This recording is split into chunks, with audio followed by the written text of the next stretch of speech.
Hola, estamos leyendo el libro de La vida oculta de la Santísima Virgen María. Vamos a contemplar el capítulo 7 que va dirigido a la vida de San José. Quédate hasta el final.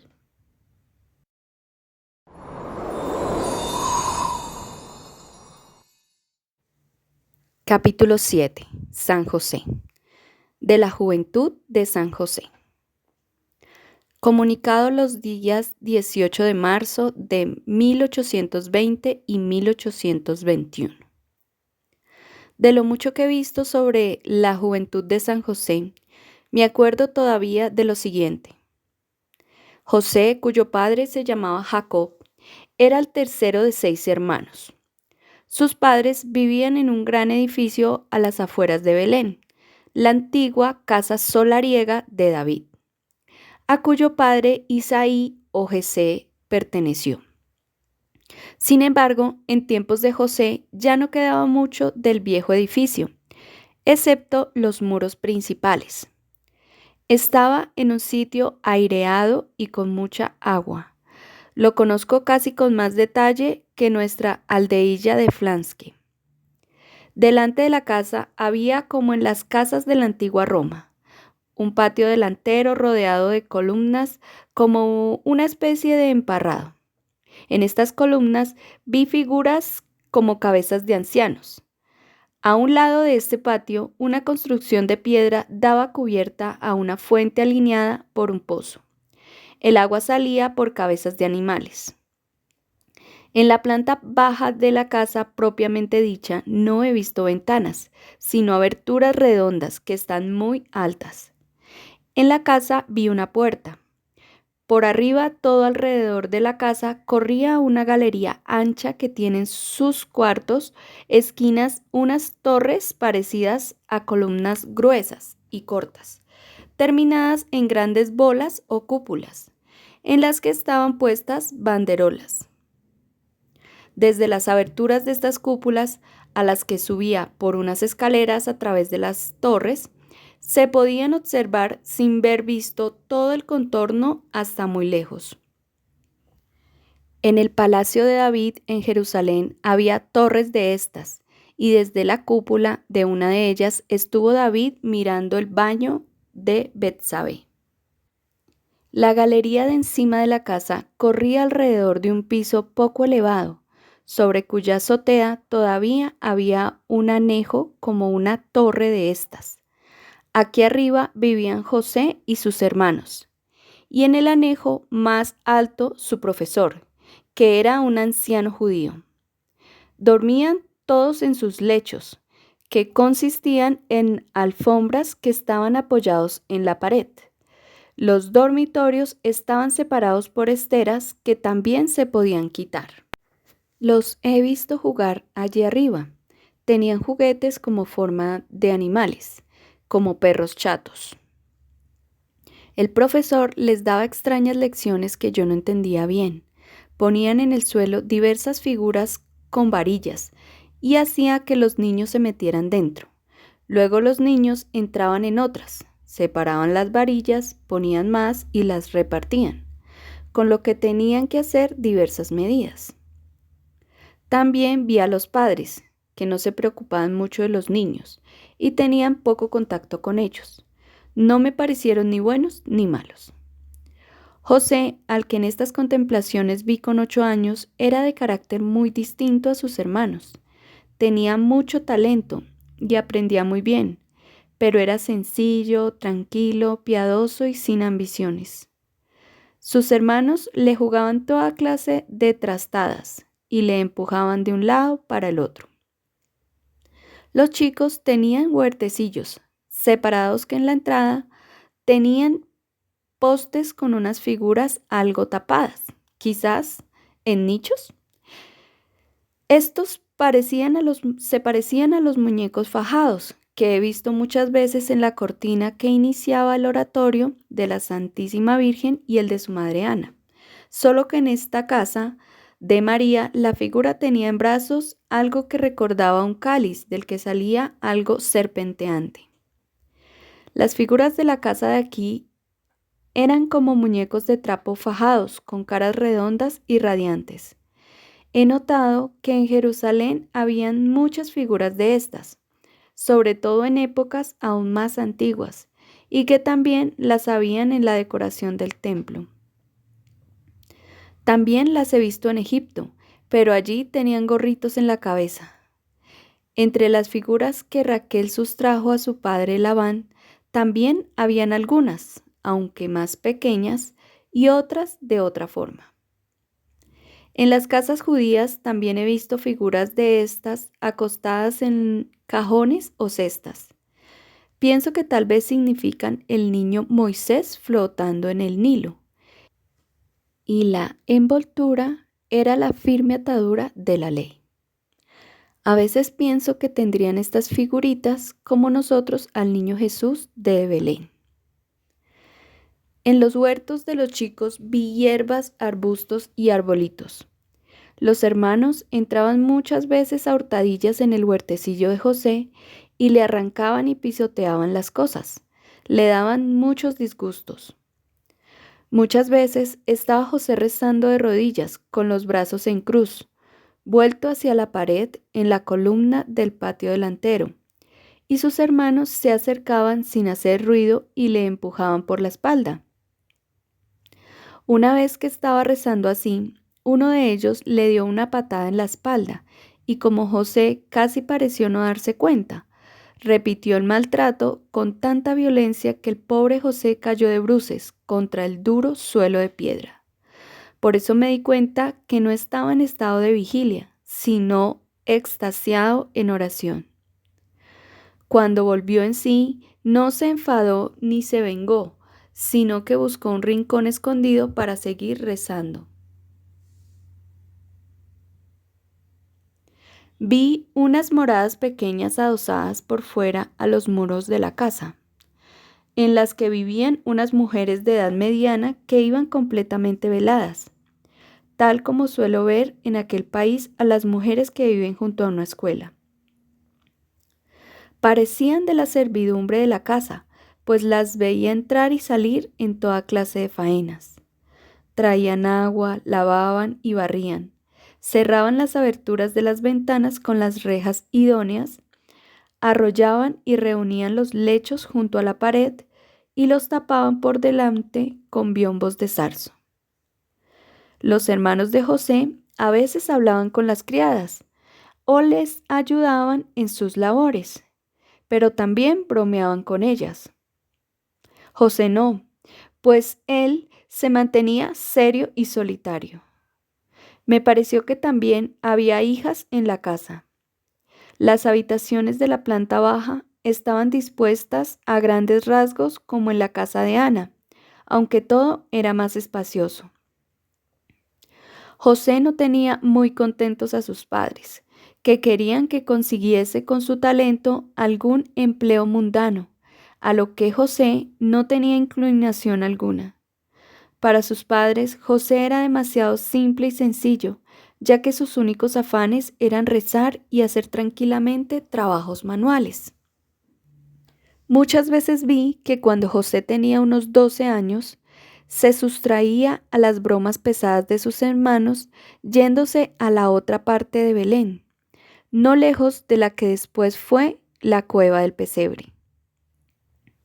Allí vivían mujeres piadosas de una comunidad de esenias en una serie de celdas rocosas, en un cortado del cerro sobre el que está Belén, donde cultivaban huertecillos y educaban los niños de otros esenios. Muchas veces vi que cuando las esenias estaban en sus celdas rezando de un rollo junto a la lámpara, llegaba el pequeño José huyendo de las travesuras de sus hermanos y rezaba con ellas. También le vi en la cueva donde más adelante nació Jesús, donde rezaba completamente solo o hacía trabajitos de madera de toda clase, pues un viejo carpintero tenía su taller cerca de las esenias, y José pasaba mucho tiempo con él. Le echaba una mano en sus trabajos e iba aprendiendo poco a poco el oficio, para lo que le aprovechó mucho lo que había aprendido en casa con su profesor. Al final, la hostilidad de sus hermanos le hizo completamente imposible vivir en la casa paterna. Un amigo suyo de Belén, cuya casa estaba separada de la del padre de José por un arroyuelo, le dio vestidos, y José se disfrazó y una noche se fue de su casa a ganarse la vida en otra parte con su oficio de carpintero. Tendría entonces 18 o 20 años. Y el primer sitio donde lo vi trabajar de carpintero fue en Liboná, donde de verdad aprendió su oficio por primera vez. Su maestro vivía en una vieja muralla que iba a lo largo de una loma estrecha como si fuera un camino de la ciudad a un castillo en ruinas. En esta muralla vivía gente pobre y en ella vi a José entre altos muros con aberturas arribas, que hacía con varas largas bastidores para tejer zarzos. Su maestro era pobre y hacía sobre todo rudos tabiques de zarzos y parecidos trabajos sencillos. José era muy piadoso, bueno y sencillo. Todos le querían. Le vi hacer con toda humildad toda clase de servicios a su maestro. Recogía virutas, iba por madera y se la traía a la espada. Andando el tiempo, una vez que José pasó de viaje por aquí con la Santísima Virgen, me parece que la llevó a visitar a su antiguo lugar de trabajo. Al principio, sus padres creían que lo habían secuestrado unos ladrones, pero después sus hermanos lo encontraron aquí y le hicieron muchos reproches, pues se avergonzaban de su modo de vida tan modesto. Pero en su humildad, José lo dejó todo por eso y se limitó a marcharse de aquel lugar para ir a trabajar a Tanán, cerca de Mejío, junto al río El Quizón, que desemboca en el mar. El lugar no está lejos de Afequé, la ciudad natal del apóstol Tomás. José vivió aquí con un maestro bien situado, carpinteaban y hacían mejores trabajos. Más tarde le vi trabajar para un maestro Tiberíades. José vivía solo en una casa junto al mar de Galilea y ya tendría por entonces unos 33 años. Sus padres habían muerto en Belén mucho tiempo antes. 2 hermanos suyos vivían en Belén. El resto se había desperdigado. Su casa paterna estaba en otras manos y toda la familia había venido muy deprisa a menos. José era muy piadoso y rezaba fervorosamente por la llegada del Mesías. Justo estaba ocupado en instalar en su casa un cuarto para rezar aún más aislado, cuando se le apareció un ángel que le dijo que no lo hiciera, pues lo mismo que por voluntad de Dios, el patriarca José se había convertido en su época en el administrador del trigo de Egipto, ahora también se le confiaría a él, José, el granero de la salvación. Pero en su humildad, José no lo entendió y se dedicó a rezar sin descanso hasta que recibió aviso de ir al templo de Jerusalén, donde por decisión divina se convirtió en esposo de la Santísima Virgen. Antes nunca lo he visto casado, era muy retraído y evitaba el sexo femenino.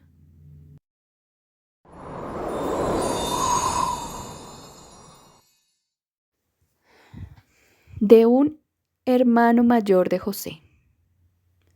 Más adelante encontraremos en las contemplaciones de Ana Catalina numerosas noticias acerca de la historia de la familia de José, y en concreto algunas relativas a sus hermanos, pero como estaban demasiado diseminadas y entretejidas en este gran acervo de comunicaciones, el escritor no puede recogerlas todas aquí con precisión sin dificultad. Pero como la oportunidad se ha presentado inopinadamente, se menciona aquí a uno de los hermanos mayores de José que vivía en Galilea. El escritor rebuscaba en sus diarios el ya mencionado parentesco de Joaquín y José, recogido el 24 de agosto de 1821, mientras Santa Catalina contaba con todo detalle una contemplación que acababa de tener sobre la vida de este apóstol, estimulada en muy alto grado por una reliquia de este santo.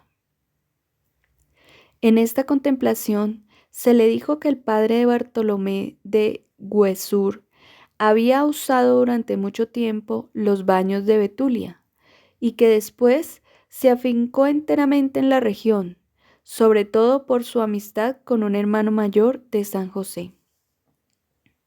Ana Catalina contó: el piadoso padre de Bartolomé se mudó a las cercanías de Dabasés, en el valle donde vivía Sadoc, un piadoso hermano mayor de José, al que había tomado mucho afecto durante su estancia en los baños.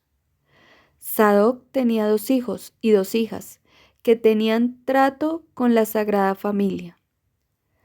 Cuando Jesús se quedó en el templo a los 12 años y sus padres le creían perdido, lo buscaron también en esta familia.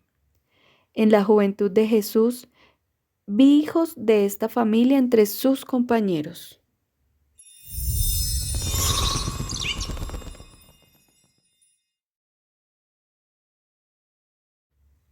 Juan prometido a Zacarías.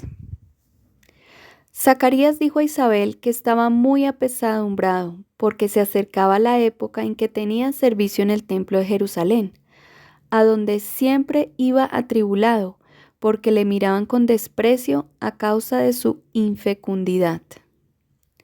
Zacarías estaba de servicio en el templo 2 veces al año. No vivían en Hebrón, sino en Juta, como a 1 hora de allí. Entre Juta y Hebrón hay varias murallas, tal vez como si en otro tiempo hubieran estado unidos ambos lugares. En otras partes de Hebrón también habría grupos de casas y edificios diseminados también en ruinas, restos de la gran extensión que hubo en Hebrón.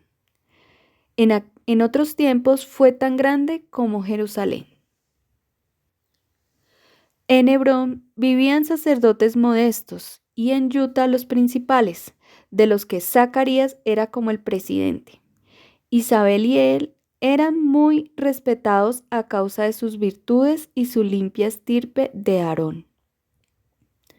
A continuación, vi a Zacarías con varios sacerdotes de la comarca en una finquita que tenían cerca de Juta. Era un jardín con toda clase de pérgolas y una casilla. Zacarías rezaba con los allí reunidos y los enseñaba. Era una especie de preparación para el inminente servicio en el templo. También le oí hablar de su pesadumbre y que presentía que algo le iba a pasar. Luego vi que fue con toda esa gente a Jerusalén, donde tuvieron que esperar 4 días hasta su turno de ofrendas. Hasta ese momento solo rezaba en la parte delantera del templo. Cuando le llegó el turno de encender el incienso, le vi entrar en el santo, donde estaba el dorado altar de los perfumes, delante de la entrada del Santísimo. El techo estaba abierto encima del altar y se veía el cielo al aire libre. Después, fuera no se veía oficiar al sacerdote, pero se podía ver subir el humo. Cuando entró Zacarías, el otro sacerdote habló un poco con él y luego se marchó. Cuando Zacarías se quedó solo, le vi ir detrás de una cortina en un lugar oscuro donde buscó algo que llevó al altar. Lo encendió y salió humo. Entonces vi que sobre él bajaban una gloria a la derecha del altar y una figura luminosa dentro de ella, que se le acercó. Zacarías se asustó e inmediatamente cayó de rodillas, rígido y extasiado, vuelto hacia el lado derecho del altar. El ángel lo puso otra vez de pie y le habló mucho rato.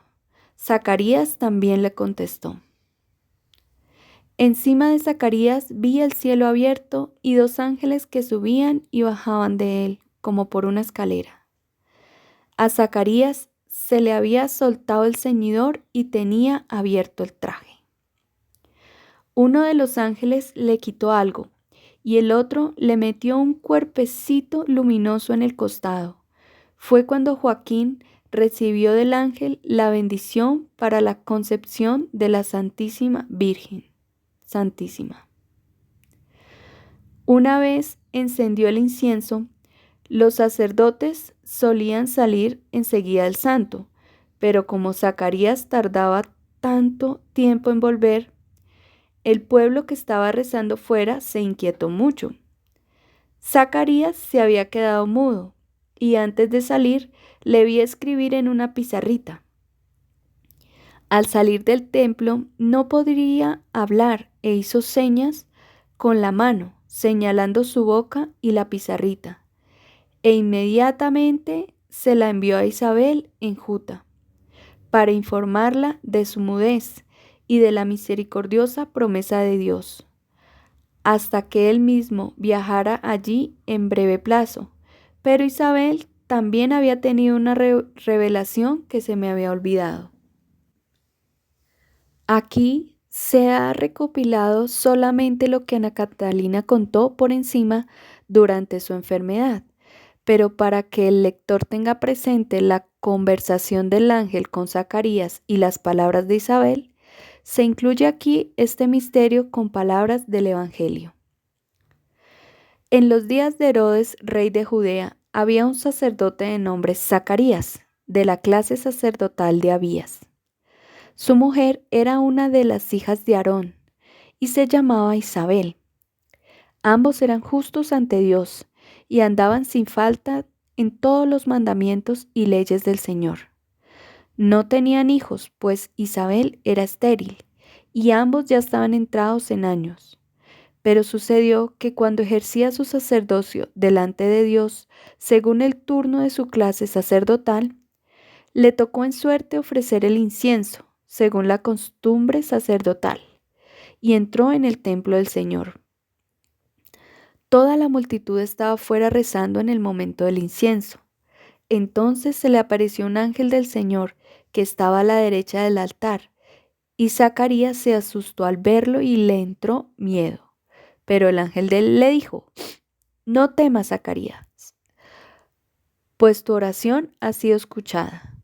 Tu mujer Isabel te parirá un hijo al que debes llamar Juan. Tendrás alegría y gozo, y muchos se alegrarán de su nacimiento, pues será grande ante el Señor. No beberá vino ni bebidas fuertes, y el Espíritu Santo lo llenará cuando esté dentro de su madre.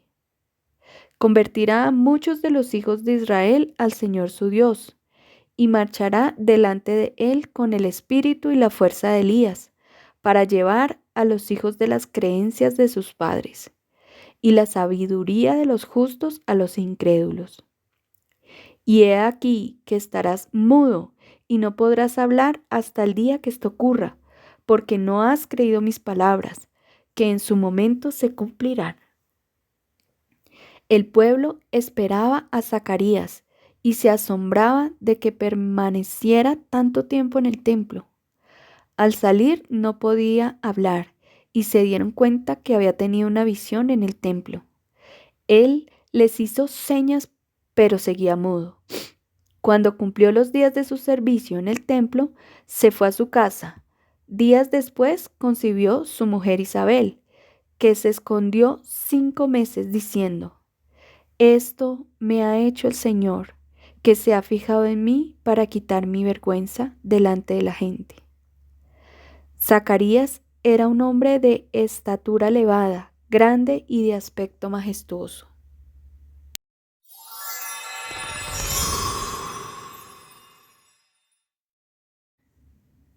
Los esponsales de la Santísima Virgen con José. La Santísima Virgen vivía en el templo con otras doncellas bajo la inspección de piadosas matronas. Las doncellas se ocupaban en hacer bordados y ornamentos de toda clase en las vestiduras sacerdotales y en limpiarlas, así como los enseres del templo. Tenían celdas pequeñas donde rezaban y meditaban, y desde las cuales podían mirar al interior del templo. Cuando ya estaban crecidas, las despojaban.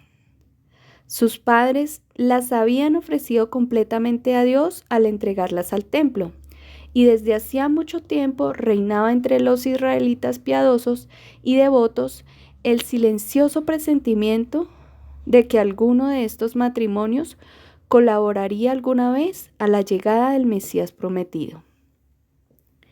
Cuando la Santísima Virgen llegó a los 14 años, debía dejar el templo para casarse, junto con otras 7 doncellas, y vi que su madre Ana fue allí a visitarla. Joaquín ya no vivía y Ana se había casado con otro hombre por orden de Dios.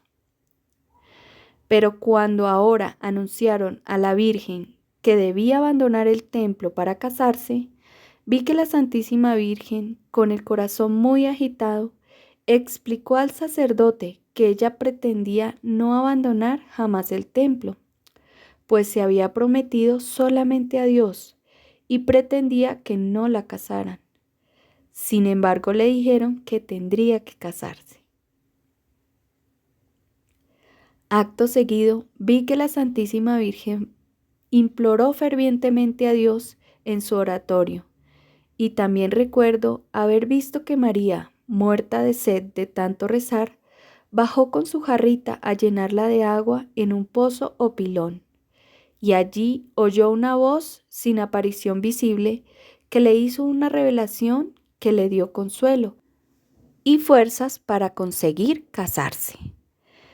Este no fue el anuncio de lo que después vi pasar en Nazaret, pero yo misma he debido creer alguna vez que también había visto la aparición de un ángel, pues en mi juventud trastocaba a veces este cuadro con el de la Anunciación, que creía que había ocurrido en el templo.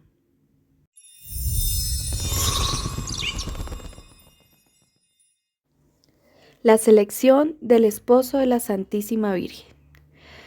Vi que unos sacerdotes llevaron ante el Santísimo en una silla un sacerdote muy anciano que ya no podía andar, seguramente el sumo sacerdote, y mientras ellos encendían el incienso, él rezó algo leyendo de un rollo que tenía ante sí un atril.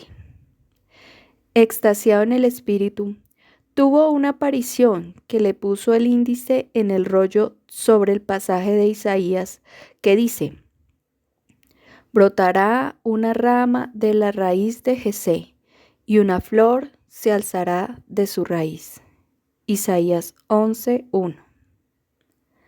Cuando el viejo sacerdote volvió en sí, leyó este pasaje, y por él llegó a entender algo. Acto seguido, enviaron mensajeros a todas partes del país a convocar a todos los solteros de la estirpe de David. Y cuando estuvieron reunidos en el templo, muchos de estos solteros, en traje de fiesta, les fue presentada la Santísima Virgen. Vi entre ellos a un joven muy piadoso de la comarca de Belén, que también había rezado siempre con gran fervor por el cumplimiento de la promesa. Y distinguí en su corazón el cálido deseo de convertirse en el esposo de María. Por su parte, María volvió a su celda, derramó santas lágrimas y procuró ni pensar en que dejaría de ser virgen.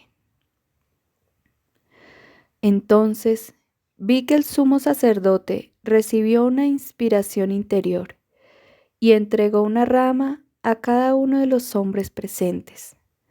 Les ordenó que la marcaran con su nombre y que la tuvieran en la mano durante la oración y la ofrenda. Cuando ya estuvo hecho todo, reunieron las ramas y las pusieron en un altar delante del Santísimo. se les anunció que aquel cuya rama hubiese florecido sería el designado por el Señor para desposarse con la Virgen María de Nazaret. La oración y la ofrenda prosiguieron mientras ponían las ramas en el altar.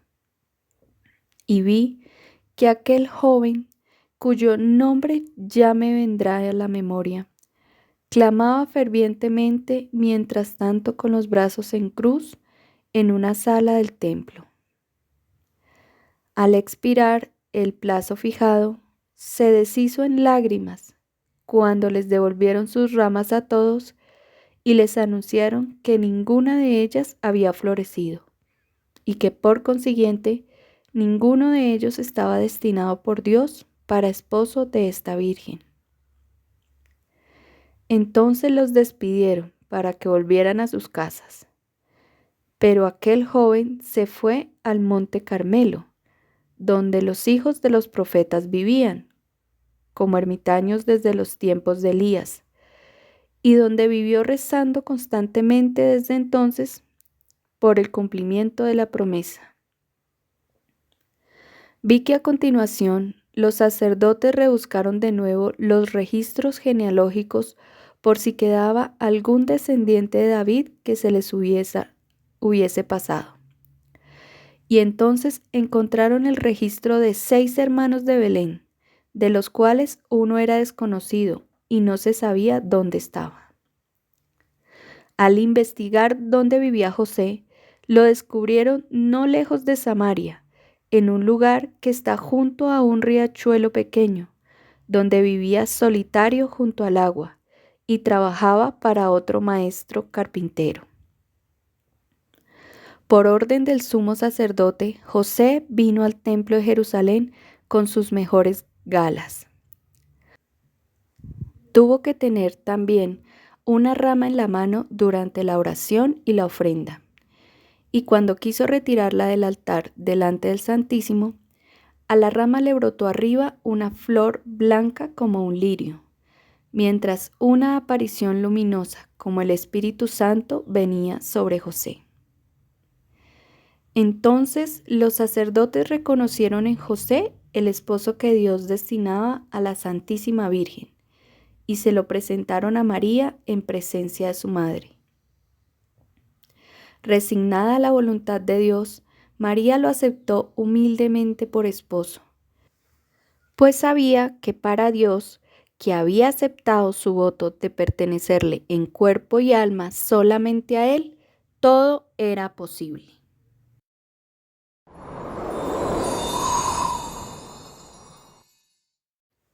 Y bueno, aquí termina este capítulo, el número 7. Así que preparemos nuestra mente y nuestro corazón sobre todo para el capítulo número 8, que es la boda y la anunciación. Así que los invito a que se suscriban a mi canal, a que me sigan, a que den like, a que dejen sus comentarios y quedamos unidos en oración. Les estaré enviando notificación cuando suba el próximo capítulo. Gracias, chao, chao.